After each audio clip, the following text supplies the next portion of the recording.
নমস্কার বন্ধুরা, মণ্ডল কুকিং হাউসের পক্ষ থেকে সবাই শুভ কামনা জানিয়ে আমি টুম্পা চলে এসেছি আজকে একটা রান্না নিয়ে। আজকে করব পটল মালাই। এখন বাজারে বেশ কিছু পটল পাওয়া যাচ্ছে। এরপরে আর পাওয়া যাবে না, শীতের সবজি উঠতে শুরু করেছে। আর পটলটা সবাই জানি আমাদের শরীরের জন্য খাওয়াটা ভীষণ উপকারী। গরমের সবজি হলেও গরমের সিজনের শীতকালে এখনও পটল বাজারে পাওয়া যায়। তাই পটলগুলোর সাইজগুলো বেশ ভালো। বাড়িতে কিছু পটল আনা হয়েছিল, আর সেই পটলগুলো দিয়েই আজকে পটল মালাই বানাবো। তাই মাকে বললাম, মা যে কটা পটল আছে বের করে দেখলাম মাত্র 4টে পটল। তাই 4টে পটল দিয়েই আজকে পটল মালাইটা দেখাচ্ছি। পটলগুলো মা কেটে দিচ্ছে। কাটার এটা দেখুন, একটু একটু করে গায়ে ছাল রেখে দিয়েছে, আর গাগুলো একটু একটু চিড়ে দিচ্ছে, দু মুখটা একটু চিড়ে দিয়েছে। এবার পটলগুলো কাটা হয়ে গেছে। পটলগুলো এবার ভালো করে জলে একটু ধুয়ে নিতে হবে। ধুয়ে নেওয়ার পরে পটলের গায়ে লবণ আর হলুদ একটু মাখিয়ে নিতে হবে, যাতে পটলের মধ্যে ঢুকে যায়। লবণটা ঢুকলে ভালো লাগবে। এদিকে নারকেল কুড়িয়ে নিয়েছিলাম। কোরানোর পরে বেশ কিছুটা গরম জল ওর মধ্যে দিয়ে দিয়েছি। গরম জল দিয়ে রেখে দিলে নারকেলটা খুব ভালো দুধটা বেরোবে। তাই জন্য এখন চটকিয়ে দিচ্ছে মা একটু। চটকানোর পরে এটা দেখে খুব ভালো দুধটা বেরিয়ে আসবে।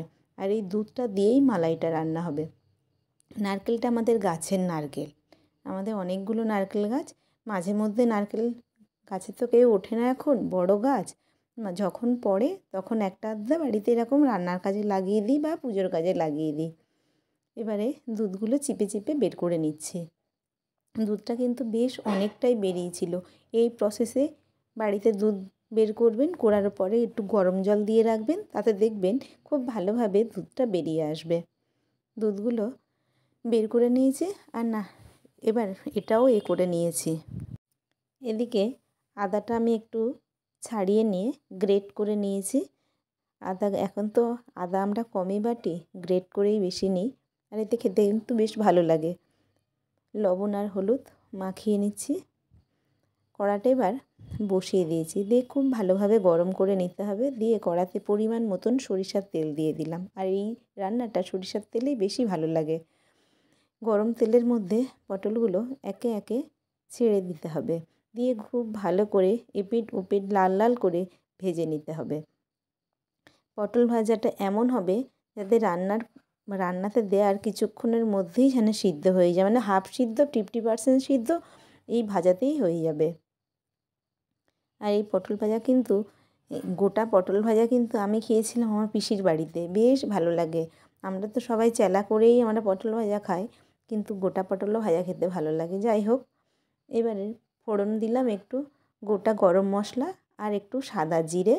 তার মধ্যে দিয়ে দিলাম আদা, গ্রেট করেছিলাম যে আদাটা সেটা দিয়ে দিলাম, আর নারকেলের দুধটা দিয়ে দিলাম।